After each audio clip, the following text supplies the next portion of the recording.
Merci beaucoup Adélaïde Malavo. Bonjour Adrien Gindre. Bonjour Brice. On est dans cette dernière journée de la campagne des législatives pour le premier tour et votre invité ce matin est Jean-Philippe Tanguy, député sortant RN de la Somme. Bonjour Jean-Philippe Tanguy. Bonjour Monsieur Gindre. Pour commencer d'abord cette proposition de votre parti qui continue de faire réagir, priver les binationaux de certains emplois publics.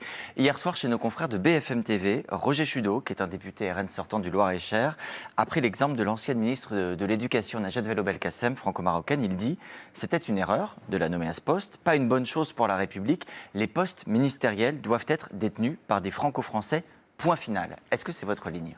Non, ce n'est pas du tout la position du Rassemblement national. Je ne sais pas pourquoi Roger Chudeau a utilisé cet exemple.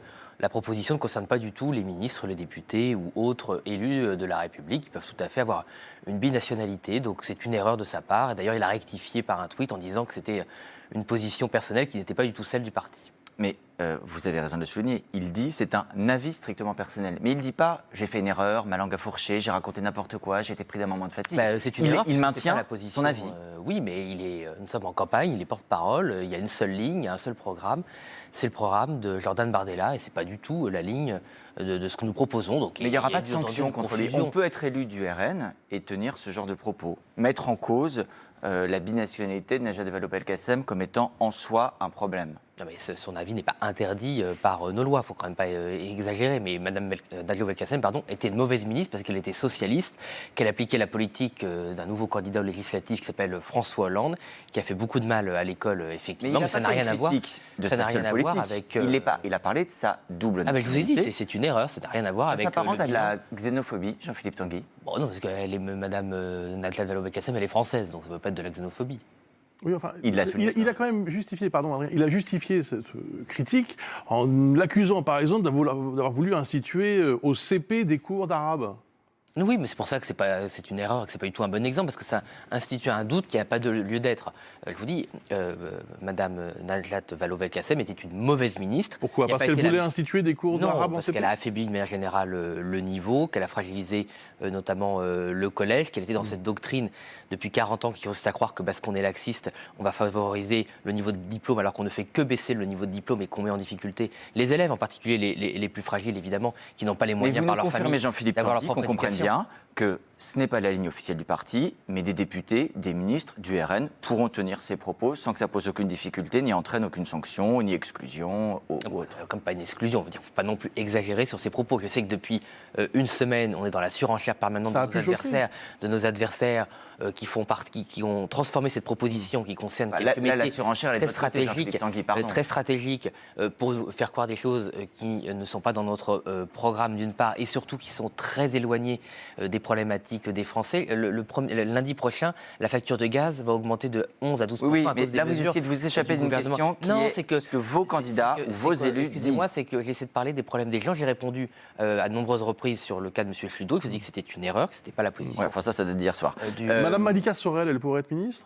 Bah oui, puisqu'on l'a fait élire député européen. Enfin, les Français, pardon, ont voté pour qu'elle soit députée européenne en étant deuxième de notre liste. Puisque vous considérez que ce n'est pas le cœur du problème, est-ce que le Rassemblement national va renoncer à cette proposition de priver les binationaux de certains emplois publics ?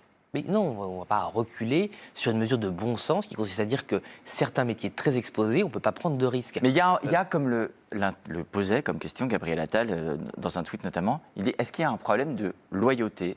Non, forcément, nécessairement, quand on est binational. C'est pas une question de loyauté. Moi, je l'ai expliqué à de nombreuses reprises.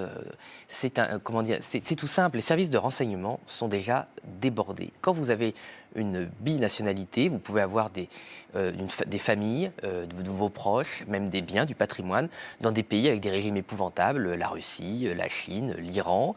Et ces régimes peuvent faire pression sur vous parce qu'ils détiennent un moyen d'action sur vous. Pourquoi ne pas choisir l'outil qui est à votre disposition d'une enquête individuelle des services de renseignement sur une personnalité plutôt que d'exclure tous les binationaux sans distinction? Parce que vous prenez un risque inutile et que les services de renseignement ne peuvent pas pour le risque sur une personne, on exclut tout le monde. Non mais c'est un peu l'inverse, monsieur Gindre, c'est-à-dire qu'on a l'impression qu'on est obligé en France de diriger une centrale nucléaire ou d'être directeur du renseignement français. Voilà, bon, on peut faire carrière, on peut avoir plein de fonctions dans la République. S'il y a une toute petite liste de métiers où le risque est trop important pour qu'on expose la France au moindre risque, il ne faut quand même pas exagérer. On a l'impression, excusez-moi, pour ceux qui nous écoutent, qu'on veut interdire des centaines de postes, qu'on veut interdire toute une carrière possible. Non, on parle de quelques métiers, et c'est d'ailleurs la norme dans presque toutes les démocraties, et on fait passer ça pour quelque chose d'incroyable. Hier, le chef de l'État a dénoncé, je cite, la parole désinhibée ces derniers jours. Il fait allusion au racisme. Est-ce qu'elle vous inquiète, cette parole désinhibée? Mais elle m'inquiète depuis longtemps. Malheureusement, le racisme défigure la France, l'antisémitisme, l'homophobie, la misogynie. Et qu'est-ce que vous ferez, vous, en cas d'accession au appliquer à la pouvoir, loi. pour lutter contre? Il y a une loi, les lois sont très sévères en France et je m'en félicite. Il faut qu'elles soient appliquées et pas mettre les problèmes sous le tapis. Voilà combien il y a eu, par exemple, ces derniers mois de guet-apens contre les personnes homosexuelles dans des squares, dans des lieux de rencontre, où malgré leurs plaintes, on classe sans suite, où on ne prend pas le motif d'homophobie, et c'est valable pour toutes Donc les formes de l'arsenal haine, actuel où il y a convient. une doctrine du pas de vague dans notre pays, où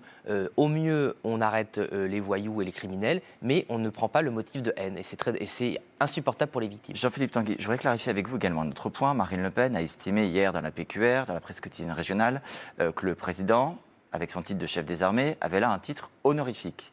En cas d'accession de Marine Le Pen à l'Élysée, vous nous confirmez donc qu'elle ne sera pas chef des armées, elle le sera simplement sur le plan honorifique. Non mais, chef des armées, quand vous êtes président, c'était une fonction importante. Mais ce que Marine Le Pen a dit, c'est que ce n'est pas lui qui dirige le ministère de la Défense. Il y a un ministre de la Défense, ce n'est pas lui qui tient la politique de défense, c'est le Premier ministre. Enfin, depuis 1958, la pratique du pouvoir, Jean-Philippe C'est la Tanguy, Constitution, pas du tout. c'est que le chef de l'État préside le Conseil de défense et prend les décisions en matière de défense. Il y a la lecture littérale de l'article 15, très bien si vous voulez, de la Constitution.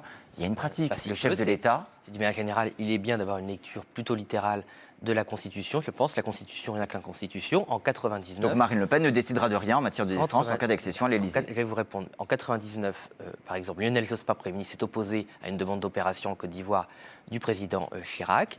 Et de toute façon, Marine Le Pen refusera la cohabitation, puisque je vous rappelle que le sens de la Ve République, ce n'était pas la cohabitation. Le général de Gaulle est parti quand il avait été sanctionné par les urnes. Le fait qu'à partir de M. Mitterrand, il est dévoyé la Ve République en acceptant qu'on puisse avoir un Premier ministre d'une sensibilité politique opposée à l'Élysée, c'est un détournement de la Constitution. Pour être bien sûr d'avoir compris, vous nous dites que Jordan Bardella est prêt à être un Premier ministre de cohabitation, mais Marine Le Pen, en cas d'élection à la présidentielle, elle n'acceptera pas un Premier ministre de cohabitation. C'est bien ce que vous venez de nous dire?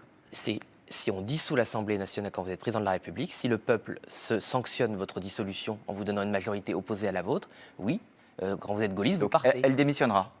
Mais enfin, c'est gaullien. Enfin, il est évident que quand vous utilisez une dissolution pour résoudre une crise politique et que le peuple renvoie la responsabilité au président de la République, il doit démissionner. C'est tout le sens de la Ve République sur le référendum et sur la dissolution qui a complètement été dévoyée par des gens qui ne pensent qu'à leur poste. Donc Marine Le Pen, elle pourra dissoudre.